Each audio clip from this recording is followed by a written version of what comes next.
Hello there and welcome to another Bobeats synth review, and today we are checking out the Roland SH-4d. It's a 4-part multi-timbral synthesizer with a dedicated rhythm section and a pretty easy to use sequencer, and it can sound something like this.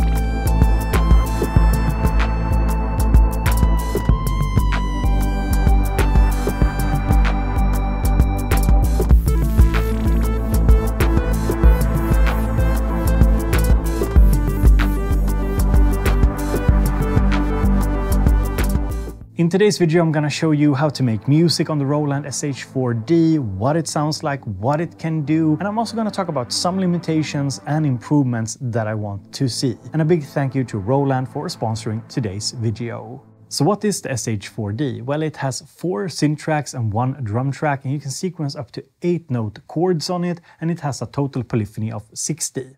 And for the synth tracks, you can select between 11 different synth models. It's a bit like how you can select different oscillators for the Micro Freak and Mini Freak, and here's a demo. So first up we have the SH-4d. And the SH-4d is a 4 oscillator model.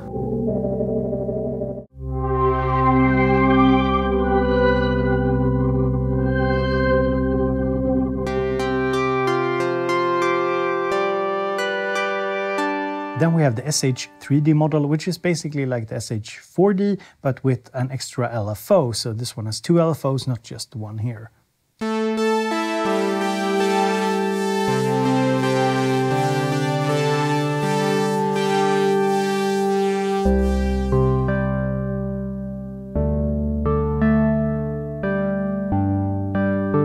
And then we have a model which is dedicated to sync sounds.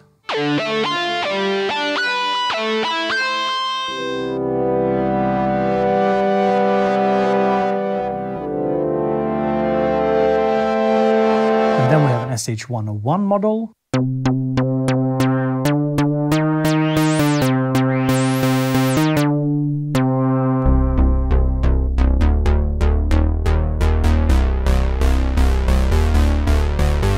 And then we have a Juno 106 model.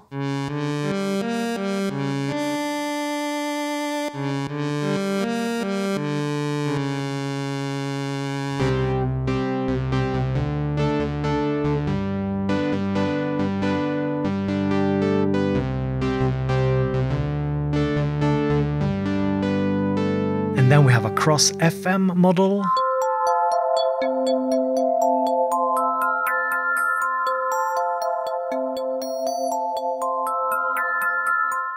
And then we have a model based on ring modulation.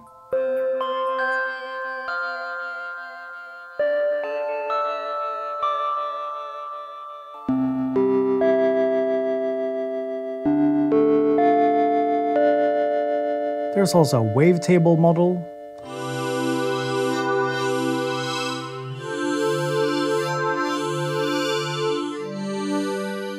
With a characteristic wavetable sound when you're scanning through the wavetable.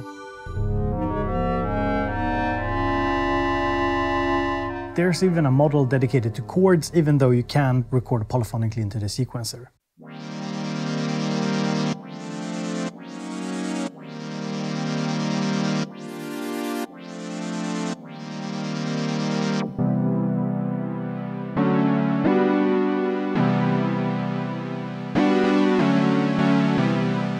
And you can even draw your own wave shapes.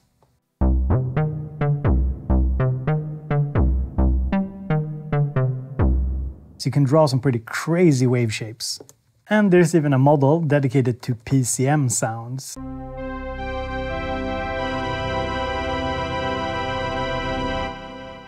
And you gotta admit, there's a bit of nostalgia to these sounds. The models themselves are not ACB or Zencore technology, but instead it's its own thing. And I think in terms of quality, I'd say that they are on par with the Zencore sounds, but the models themselves feel a bit more slimmed down, which isn't really a bad thing because I've always found the Zencore design a bit clunky and sometimes a bit slow to use. And this feels a lot more immediate and fast to use, especially if I compare it to the MC101 and the 707. And that's probably because it's more a synth than a Groovebox, but it can definitely be used to create songs and beats on. The sound quality is, however, for a lack of a better word, it's quite synthy.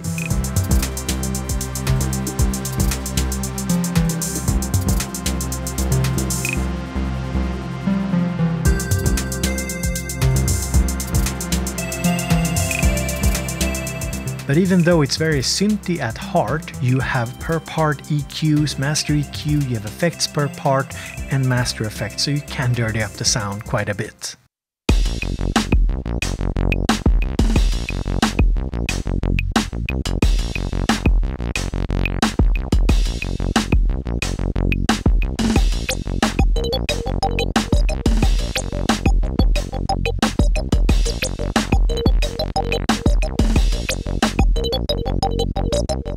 There's also a rhythm section with a pretty powerful sound engine for creating your own drum kits. Basically, you can blend between two oscillators, and you can also use the filter and the amp section to sculpt your sound and add effects to it.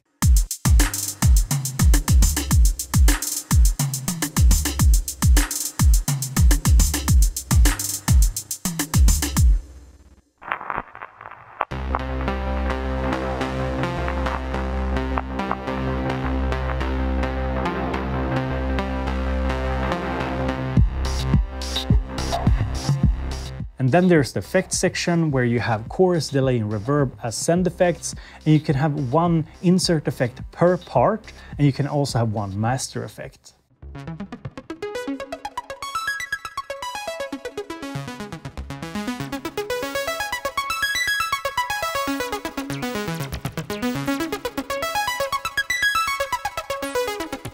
And it's also possible to battery power the device using AA batteries, and you can also power it using the USB port, and you can also send multi-channel audio over the USB port. And while it has a wavetable synthesizer, you cannot load your own wavetables. So before I make some music on it, here's some more sound demos.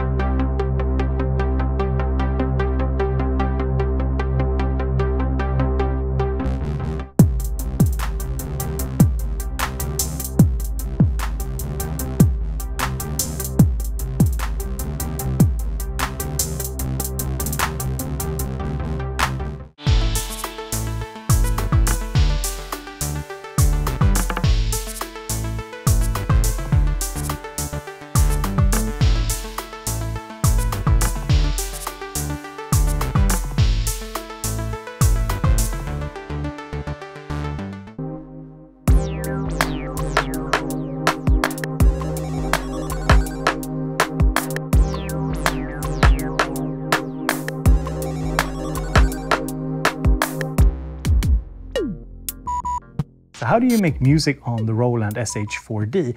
Well, I just want to take you through the workflow, how you create a little beat or song from scratch using it.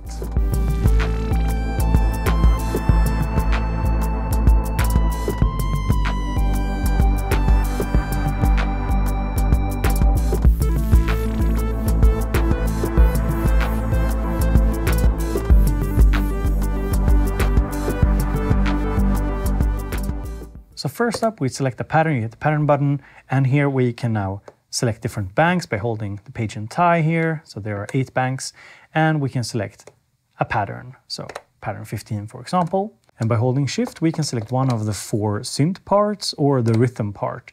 And the synth parts can be polyphonic or monophonic, so you can record chords into them.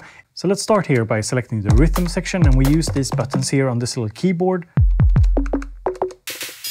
trigger the drum sounds. And by hitting sound, we can select between different kits, and there's a ton of different kits to choose from.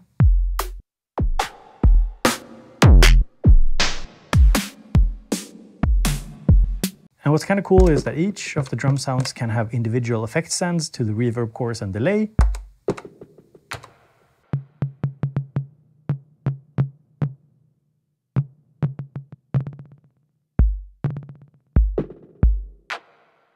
And by hitting Shift and Pattern, we get access to the pattern settings. So here we have step length, scale, play mode, if it's forward, if it's reversed, if it's forward then reversed, and so on. So there's quite a lot here to like. There's also shuffle. All right, let's create a little beat here. We have our sound here. Let's put down a few steps.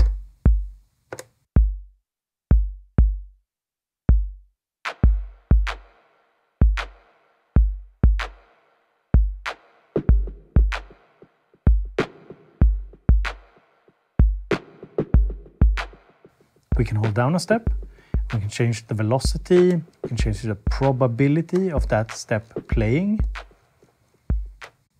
And we can hold down the step here and also add some ratcheting or flams to the step.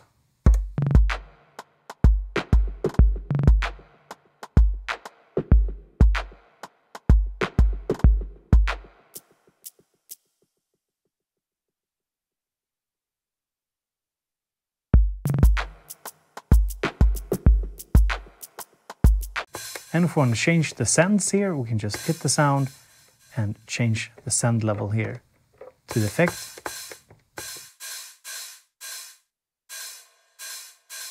And we can go into utility here and we can duplicate the steps. So for the part or for the entire pattern. So let's do it for this part. So now instead of 16 steps, we've got 32 steps and we can live record into it.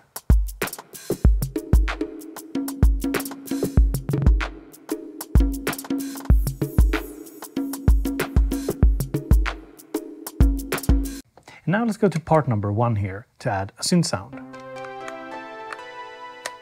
we can press sound here to access the presets, and we can sort either by the synth models. So here you can see the SH-4d synth model, SH-3d, the sync, and the SH-101 model, the Uno 06, and the Cross FM, and so on. Or press it again, and you can cycle by, for example, bass or lead. So when we find something we like, just go in here to pattern, we can lengthen the pattern to say 64 steps. And as far as I know, and I'll put a little text here if I'm wrong, there's no like counting or metronome here, so you have to cycle the pattern through. And this is something that I'd like them to add, some kind of counting, because it's kind of annoying cycling through a pattern before you start playing.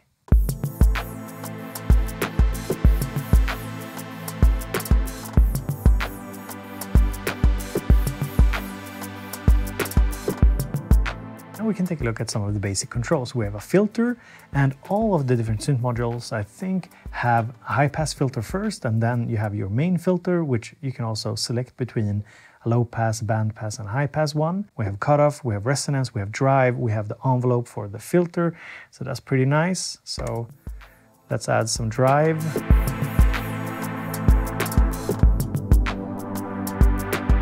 Down here we have the LFO, and you can send LFO to the amp.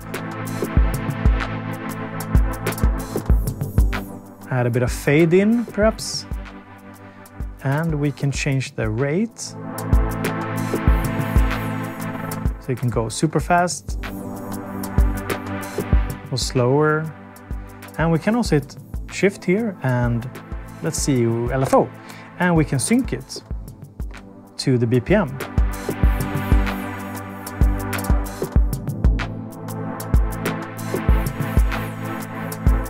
And we can add a bit of LFO to pitch, and we can add some LFO to filter.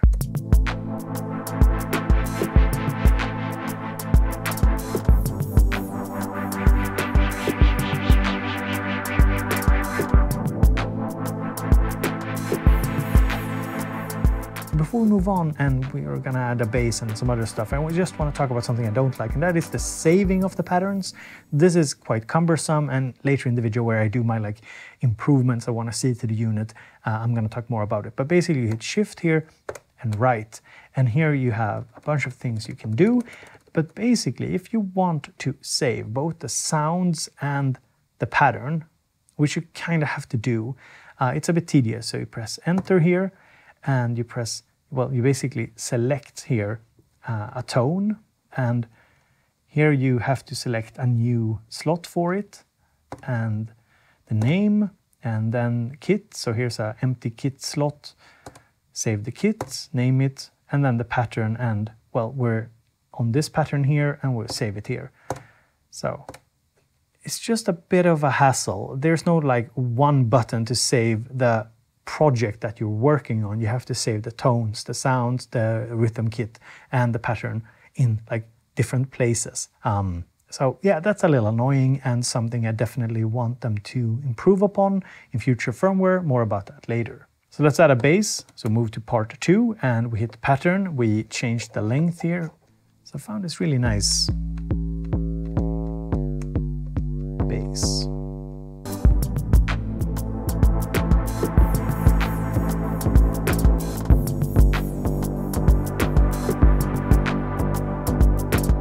Now, because I want the bass to be a little more fat, we have tone effects that we can apply. So we can apply one like master effect for the entire tone, the entire sound, or say the rhythm section. So it's one per part and one for the rhythm section there. And there's just a ton of different ones to choose from. If you use the Roland gear, you will notice that they have reused or are using similar kinds of effects, and some of them are actually really good.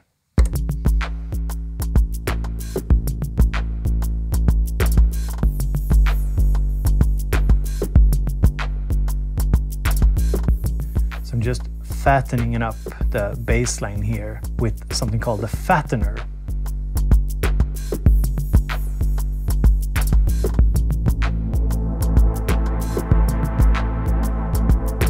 If I want to, I could just cut a bit of bass from the pad using the high-pass filter.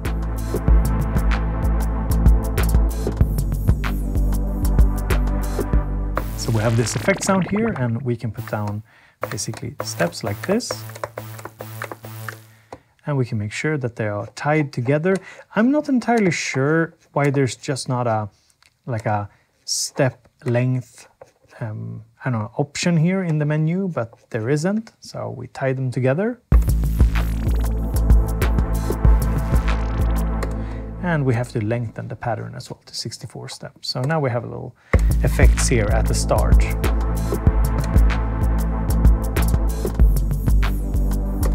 And let's go to the fourth sound, and we can pick something else.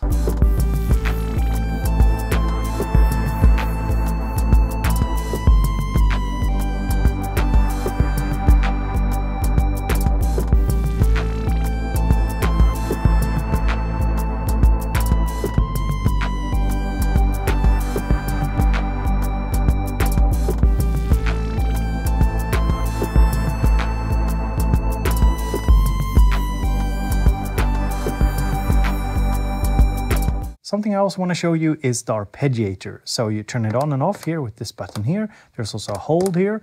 And if you hit shift and arpeggiator, you get the arpeggiator menu. So we have a little lead here. And to clear the pattern here, we just hit shift and clear. And you can also initialize, shift and initialize, or in it here, initializes the tone. So the part that we are on. And you can also, if you are on a drum track, so if we go here, shift rhythm, we can hit shift and clear, and now we can also select whether to clear the entire kit, so the pattern for the entire kit, or just the instrument pattern. So we can choose between the two, but we're talking about the arpeggiator. So turn it on. Oh, we're on the drum track. Go back.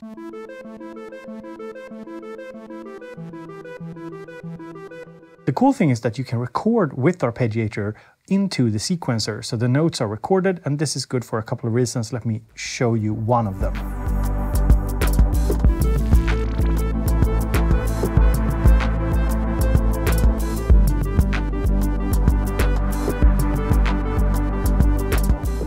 And by selecting the step and pressing right here, we can go to probability, and we can change the probability for a step.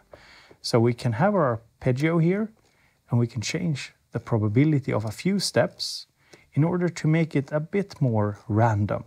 So we use the page button here to cycle between different bars, so steps 1 to 16, 17 to 32, and so on. Now, while I'm doing this, changing the probability per step, it's a good time to note that there is a randomizer functionality, so you can hit Shift and go to Utility, and you can randomize notes in the sequencer. However, this is a very underutilized feature. I think they could really, I'm going to talk more about it later, but I think they could really improve on this so that when you randomize, you could, for example, randomize the probability of all steps. You could randomize, I don't know, note length. You could randomize notes in a scale and so on. At the moment, it's just randomization of the notes, like totally random. And I think they could improve on that as well. And while we're at it, I'm going to add some note repeats to a few of the steps. I'm not sure how good it will sound, but it should give you an idea of what's possible. So just doing a few note repeats here for a few of the steps.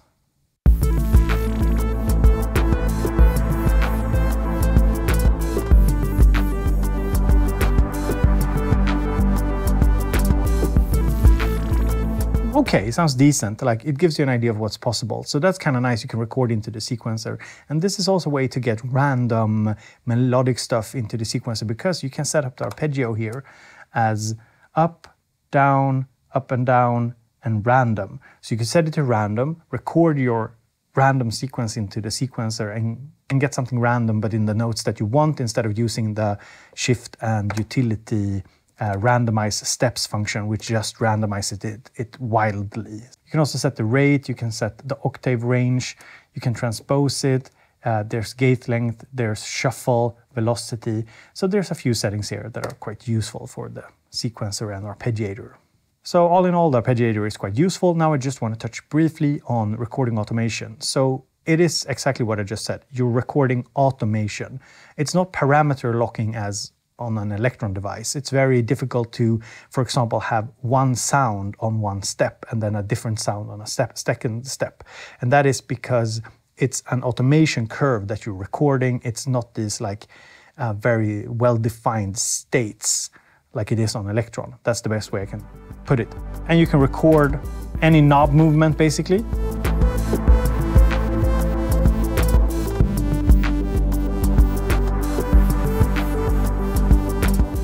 Can't just motion record, you can also hold a step down and you can go here to the last page, and here you can actually see resonance cutoff that has been recorded, and we can just go to an empty slot here and we can turn something else, for example the drive. But I do think hitting Shift, Start, and then just turn a knob to record the automation is the easiest way to do it, because it's basically an automation lane similar to something that you have in Cubase or in Ableton. And also good to note, if we hit Shift and Utility here, we can clear motion. So now the motion is cleared for this part, so the synth that we're working with currently. And altogether, the workflow is a lot better than on many other Roland devices. It's actually quite refreshingly straightforward. And one last thing about automation, if we go to the rhythm track here, there is no automation for the rhythm track, not for the entire rhythm track or the individual sounds. So if we hold down a step here, you can see that when we scroll through the menu, we have velocity, we have a gate, we have probability, and we have the sub-step, so flams, and you can do different kinds of like ratcheting and note repeats. But there is no way to record automation into the rhythm sequencer. That is something that I love to see added in a future firmware, because I do feel like it's a missed opportunity. It's really fun to be able to change drum sounds per step and changing how they sound. Here's another thing you can do. While we only have 64 steps per pattern, you can go into pattern here and set the scale. So into 1/8 instead of 16th. So that means that we now doubled the pattern length, but we've decreased the resolution of the pattern.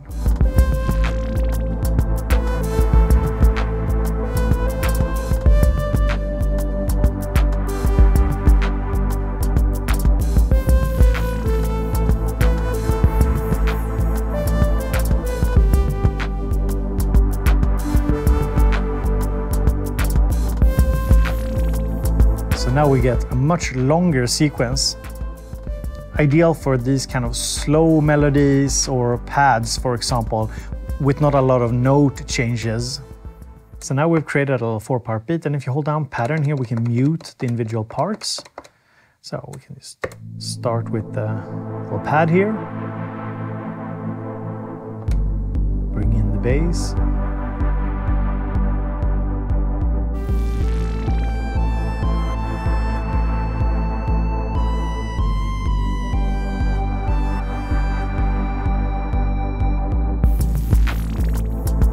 And I think it sounds pretty sweet. So I hope it gives you an idea of kind of the workflow. And in the next portion of the video, I just want to dive a little bit deeper into the synth engines, the drum track, and also the effects, because there's a lot going on with effects. Well, you know what, I'm just going to skip ahead just a tiny bit. If we press MFX here and we toggle on, we can select a master effect, and there's a ton here to choose from. Equalizers, there's compressors, there's phasers, chorus for the entire beat. Some of them are less suited for like an entire beat, like a chorus that doesn't really work very well on the entire beat, or like a, I don't know, like a phaser. Like that's kind of crazy. Like or a chorus on the entire beat, like that doesn't really work. I mean, maybe for some things. But there are things that do work. So for example, we can look up something called the lo-fi compressor. That's one of the effects that I really like to put on the entire beat here. So here's without the lo-fi compressor.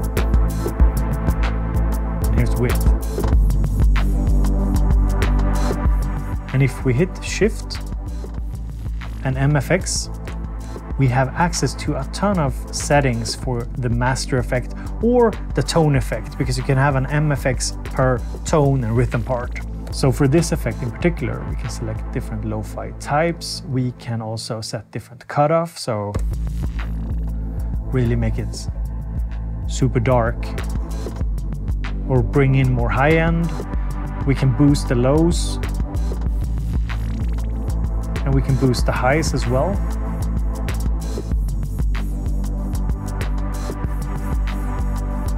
And here's another effect that I really like called the phonograph. And I'm not entirely sure what it's supposed to be. I think it's some kind of vinylizer.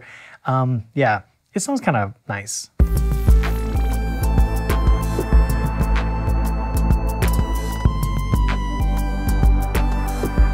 So here's turning it on. So it's kind of crazy if you just go full wet. Or just bring it in a little bit. And you do have control over a lot of things like the randomness of it, the flutter amount, the wow amount, and yeah.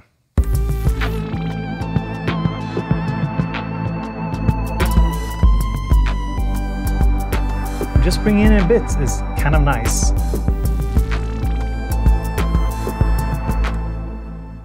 So you can have one master effect for the entire thing, and then you can have one of these MFX per part and for the rhythm part as well. Here's something that I think is often overlooked, especially with Roland Grooveboxes. The MC101 had this and the 707 as well. So if we hit Shift here, select a part, and Shift and EQ, there's an EQ per part, and there's also an EQ per drum sound. So if we go to the rhythm section here, the kick, hit Shift EQ, so instrument 1 EQ, and we select the second one, instrument 3, this one is instrument 2, 3, 4. So there's an EQ per drum sound and per synth part, but also if we go here and hit Shift and Utility, oh no, sorry, not Shift and Utility, Shift and Menu, there's a system EQ and compressor with, I'm not going to go over all the settings, but basically you have a really useful master EQ and master compressor, which is just super useful, super handy, makes things sound a lot better when you start using it. So next up, let's make a patch from scratch. And this synth here has a bunch of different synth models, basically different kinds of oscillators that you can use to create various types of sounds. Note that I won't go over every single one, as that would take like an hour in itself, but I will give you like a more general overview of how you create sounds on it, because regardless of model, it's kind of similar. So to show you the sound design, we're starting out with SH-4d here, and these faders here are used to set the level of the oscillators. So let's start with one oscillator here. And let's bring in the second one here. And we can now hit Shift and Tone to go into the Tone menu. And here we have a lot of different things we can set up. For example, Analog Feel, which adds some pitch instability. There's also coarse tuning. You can set the octave, level, if it's mono or poly, legato, portamento, and a bunch of stuff here in this menu. But the interesting thing, I think, is the little analog feel that we can get. And you can hit Shift and one of these buttons here. So normally they just select the oscillator that we're working with, and for different models it will do different things. So Shift here, and now we can do a setup for this individual oscillator. So there's coarse tuning for it and fine tuning. So we can even fine tune it down a bit, and we can fine tune the other oscillator up a bit. There's something called Fat, which almost sounds like adding a bit of a sub.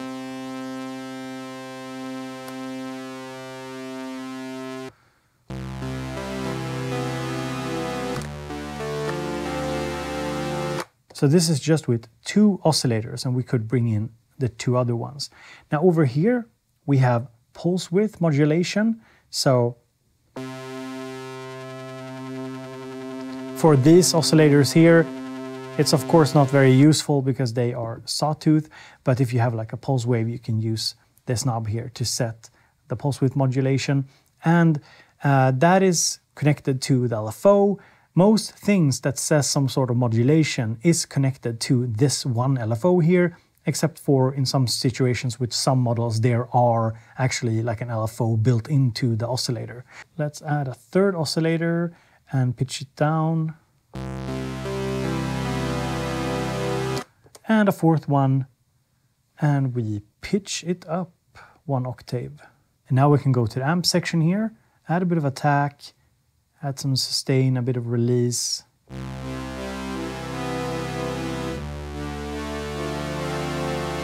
So now what we could do is use the mod matrix here. So if we press Shift, mod matrix, we see here that there's a bunch of slots here. And it's actually not difficult at all to set it up. You just hold Shift, press it again. So touch a knob for the source. We're using the LFO, and now we're gonna touch a destination. So let's say, for example, the OSC for level, and now we can just increase it. So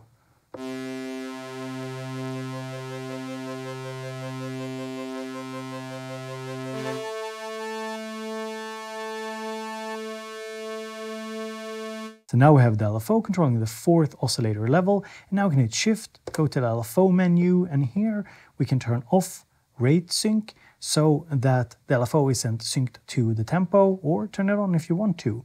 And we're also gonna use this one here, LFO to pan, and we're gonna turn up here the level. We have a bit of fade, so it fades in.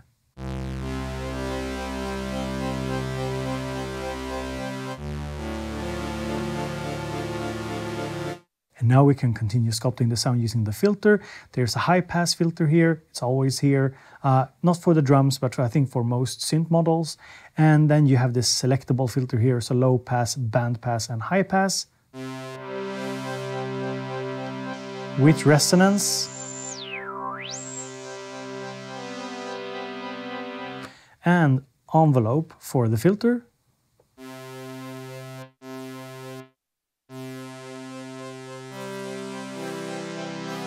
And drive, which I think is pre-filter, not entirely sure.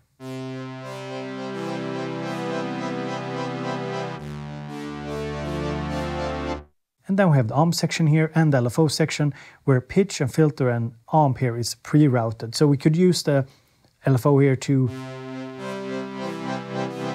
control the level as well. So you could easily turn on tempo sync for the LFO. and have the pad here running together with a beat. So something like this, with the LFO controlling the level. We can introduce some reverb. Got this beautiful shimmer reverb. Got some chorus and some delay.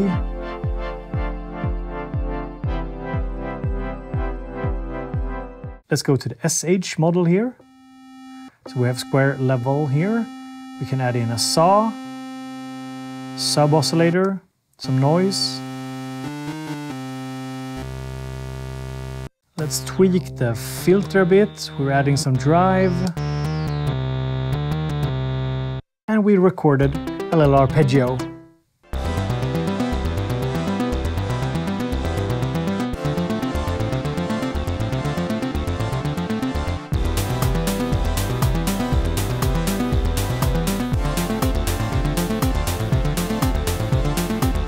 So basically all the models here give you a slightly different type of synthesis, and there's just so much to say about it that I don't feel like I'll cover it in today's video. We're moving on to the rhythm section.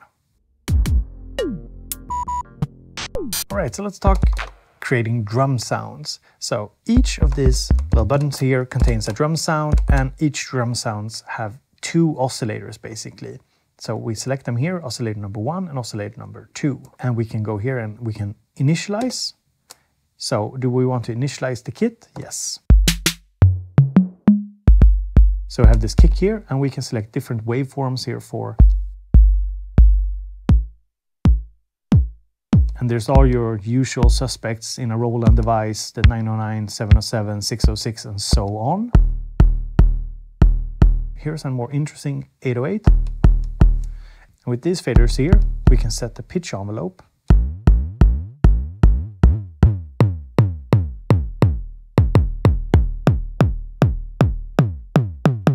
And we can add a second sound here. And we use this knob here to blend it in.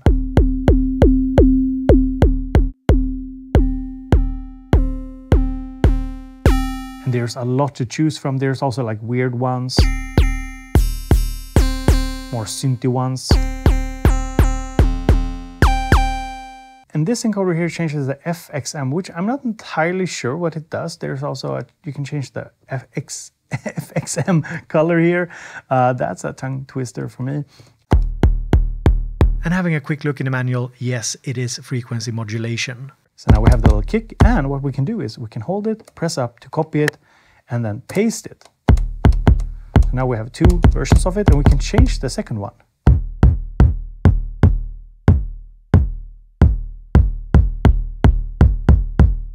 So now that we have a sequence running, you can hear that we're moving between this kick and this kick. So we have like a variation of it.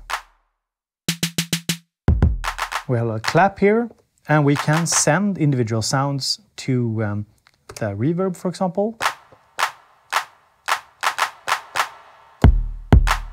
We have a little snare.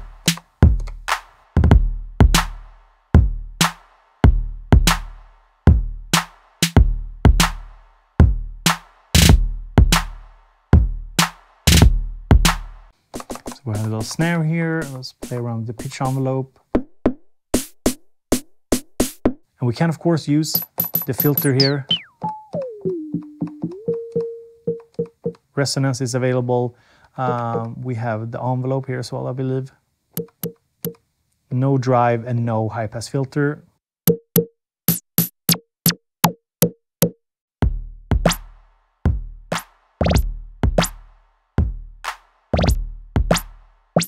Let's copy that.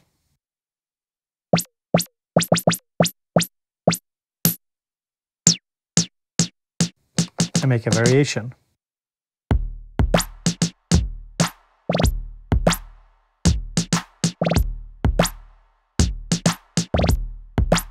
And while you can change the probability, there's no like different conditions. So I would love to see an addition to the firmware where, for example, you have a step here just playing, say, 1 every other time or 1 in 3 times and so on, like we have on the Polymer Play and Electron devices.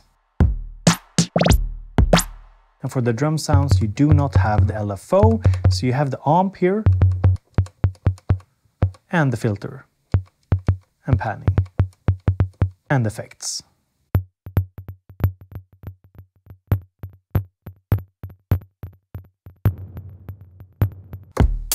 And as far as I can tell, there is no like micro timing for individual steps. There is, of course, swing, so we can go in here and we can, or shuffle, we can increase the shuffle.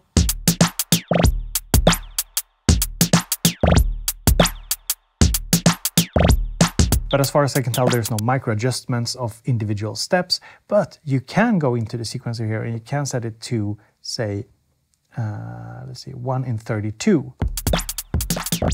So now it's just playing faster, but if you do that, you have half the length, but double the resolution. So that's one way to get a little bit more resolution out of the sequencer. And then you can press tone here and apply an effect for the entire rhythm track. So we can do low boost, for example.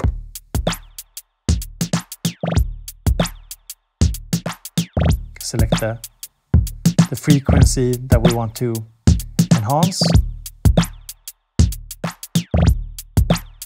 Just giving it more low end. Or we could add the transient shaper.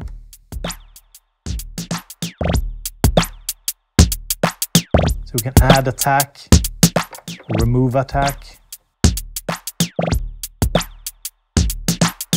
add release,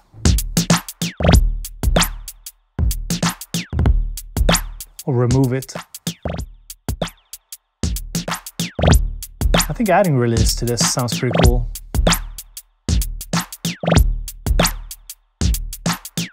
So yeah, there's just a ton of different effects that you can put on your rhythm track. And if we hit shift and tone, we access the sound setting basically for the individual drum sound or individual synth sound. And in this menu, we can, for example, set a mute group. We can change the envelope mode from ADR to ADSR, for example. We can add gain for the different layers here. We can output assign, so if we don't want the kick to go to the master, the MFX here, we can just put it to dry. And also important note, if you hit shift and EQ, you also have per instrument, per drum sound, EQ. So you can go here and change the EQ for each individual sound, which is nice, of course, if you have a kick and you want to add some more low gain, for example. So that's pretty much all you need to know to get started doing some sound design with the rhythm track. So now we've come to the verdict. Do I like the SH-4d? And the answer is yes, very much so. I think it's the most interesting and fun synthesizer / Groovebox Roland has made in quite some time. For me, it's more immediate and it's more fun than MC707 and the 101, even though it doesn't have the depth of the 707. And of course, you can't sample on it. And I think it comes down to the fact that the design of the unit, the layout, is just very well thought out. The controls, the UI, even the shift commands make sense. But of course, there's a lot of depth here that is lacking compared to the MC707. The MC707 is more of a workstation. So in terms of how it feels to make music on the SH-4d, the closest thing I can think of is an Analog 4. It's a very synthy Groovebox that you can do a lot on, but it's not a workstation and you have to accept some limitations. And while I'm fine with some limitations, there are a few things that I like to see improved. First up, the sequencer sometimes feels too rigid. I would have loved to see different quantization settings and the ability to micro-adjust steps in terms of timing. If we go to the rhythm part, we select a step.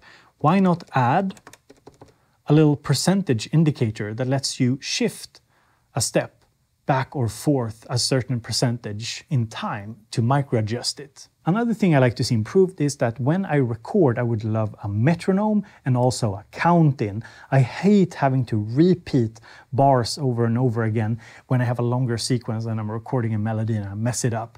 And also, when you record, so if I press record here, you can hit page here and you can see the pages, but I would have loved to have that indicator always on while I'm recording, so I see where I am in the sequence in terms of bars and steps.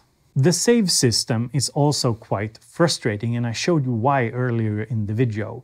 If you view this as a synth first and foremost, it kind of makes sense. You create a synth sound and you save it, like it's pretty easy, right? But what if you work on a pattern on the go and you just want to save it and you have edited a lot of presets? Then you have to like manually go through and save all the presets and find slots for them and keep track of it, and it's kind of annoying. And yeah, I don't think it's an ideal situation. I don't have like a really good solution for Roland, but I think it needs improvement. Now in the menus, there's also a randomize step function. Basically, it's just hit enter, the steps are being randomized. This could be utilized more. At the moment, it just randomizes notes across the steps. And what if you pressed it and it brings up a menu and it could randomize, say, velocity or probability for the entire pattern? So randomize notes, for example, within a scale and so on. There's a lot that could be done with the randomizer to make it more useful and fun and immediate. I also think that the system for naming things like patterns and sounds, it's a bit clunky, it's a bit slow. It could definitely be updated and improved upon. So those were the major things that I'd like to see improved upon with future firmware. Overall, very happy with the SH-4d. I think it's really a step in the right direction for Roland. Immediate, well-designed, well thought out, not too complicated, easy to create music on, sounds good. So overall, very much a big thumbs up from me. And I want to hear what you think about it. Let me know down in the comments, and I hope to see you in future videos.